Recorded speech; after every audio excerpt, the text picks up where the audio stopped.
पक्ष ग्रुप चिडून पनवेल फक्त बैलजोडी साईड उजवीत 2 बादल्या 21,000 रुपये रोख रक्कम होते ती यांना ह्या ठिकाणी जोर लागलेली आहे। गावदेवी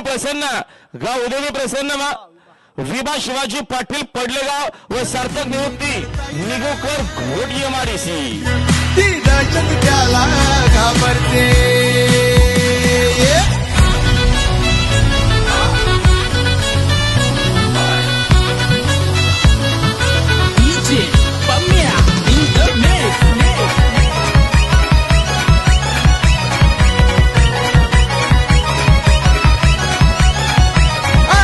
दुश्मन किती करतात आती पब्लिक नावावर मरते दुश्मन किती करतात आती पब्लिक नावावर मरते जी दहशत तुम्ही करताय ती दहशत त्याला घाबरते दहशत तुम्ही करताय